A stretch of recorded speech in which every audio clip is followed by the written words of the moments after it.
ಉಡುಪಿ ಜಿಲ್ಲೆಯ ಕಾಪು ಅಮ್ಮನ ಬ್ರಹ್ಮಕಲಶೋತ್ಸವ ಸಂಭ್ರಮ. ನಾಡಿನ ಜನರು ಸಾವಿರ ಸಂಖ್ಯೆಯಲ್ಲಿ ದೇವಿ ದರ್ಶನಕ್ಕೆ ಧಾವಿಸುವಂತೆ ಮಾಡುತ್ತಿದೆ. ಅಲ್ಲಿ ನಡೆಯುತ್ತಿರುವ ತಾಂತ್ರಿಕ ಮತ್ತು ಧಾರ್ಮಿಕ ಆಚರಣೆಗಳು ಸಮಾಜದ ಎಲ್ಲ ಜಾತಿ ವರ್ಗಗಳನ್ನು ಆಕರ್ಷಿಸುತ್ತಿವೆ. ನಾಡನ್ನ ಕೆಳದಿ ಅರಸರು ಆಳುತ್ತಿದ್ದಾಗ ಮಾರಿಯಮ್ಮ ಬಂದು ಕಾಪುವಿನಲ್ಲಿ ನೆಲೆ ನಿಂತರು ಎನ್ನುತ್ತದೆ ಇತಿಹಾಸ.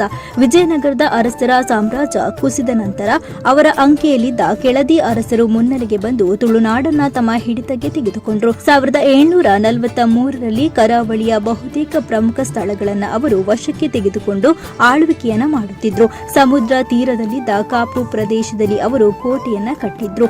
ಕಾಪು ದೀಪಸ್ತಂಭ ಇರುವಲ್ಲಿ ಅವರ ಕೋಟೆ ಕೂಡ ಇತ್ತು ಮತ್ತು ಅದಕ್ಕೆ ಅನತಿ ದೂರದಲ್ಲಿ ಇನ್ನೊಂದು ಕೋಟೆಯನ್ನ ಕಟ್ಟಿ ಅಲ್ಲಿ ಅವರು ತಮ್ಮ ಸೇನಾ ನೆಲೆಯನ್ನ ಸ್ಥಾಪಿಸಿದ್ದರು ಎಂಬುದು ಚರಿತ್ರೆಯ ಪುಟಗಳಿಂದ ತಿಳಿದು ಬರುವ ಸಂಗತಿಗಳು. ಕೆಳದಿಯ ಅರಸ ಬಸಪ್ಪ ನಾಯಕನ ಕಾಲದಲ್ಲಿ ಕಾಪುಗೆ ಬಂದು ದಂಡಿನ ಮಾರಿಯಮ್ಮ ಎಂದು ಕರೆಸಿಕೊಳ್ಳುತ್ತಿದ್ದ ಕಾಪು ದೇವಿಗೆ ಐದರಾಳಿ ಕಾಲದಲ್ಲಿ ಪೂಜೆಗೆ ಅಡ್ಡಿಯಾದ ಕಾಲಘಟ್ಟವೊಂದಿತ್ತು.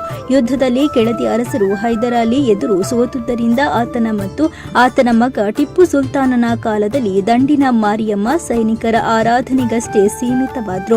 ಬಳಿಕ ಬಂದ ಬ್ರಿಟಿಷರ ಕಾಲದಲ್ಲಿ ಮಾರಿಯಮ್ಮ ದಂಡಿನಿಂದ ಹೊರಗೆ ಬಂದು ಜನರ ಆರಾಧನೆಯನ್ನ ಸ್ವೀಕರಿಸಿದ್ರು. ಜನರನ್ನ ಕಾಪಾಡುವ ದೇವರಾದ್ರು.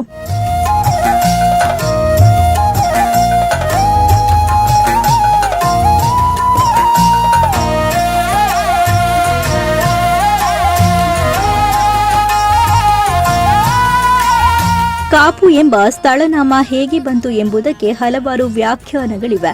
ಕಾಪು ಎಂಬುದಕ್ಕೆ ಕಾಯು ಮತ್ತು ಕಾಪಾಡು ಎಂಬ ಅರ್ಥಗಳಿವೆ. ಕಾಪು ಎಂಬುದು ಕಾಪಾಡು ಎಂಬ ಅರ್ಥದಲ್ಲಿ ಬಳಕೆಯಾಗಿದೆ.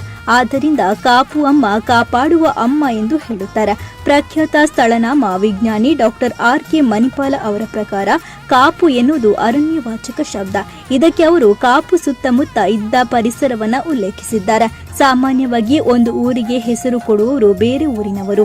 ಆಗ ಅಲ್ಲಿಯ ಪರಿಸ್ಥಿತಿಯನ್ನ ಪರಿಗಣಿಸಿ ಆ ಊರನ್ನ ಕರೆಯಲಾಗುತ್ತದೆ. ಕಾಪು ಎಂಬುದು ತುಳುವಿಗೆ ವಿಶಿಷ್ಟವಾದ ಶಬ್ದ. ಹಿಂದೆ ಅಲ್ಲಿ ದಟ್ಟವಾದ ಕಾಡಿತ್ತು.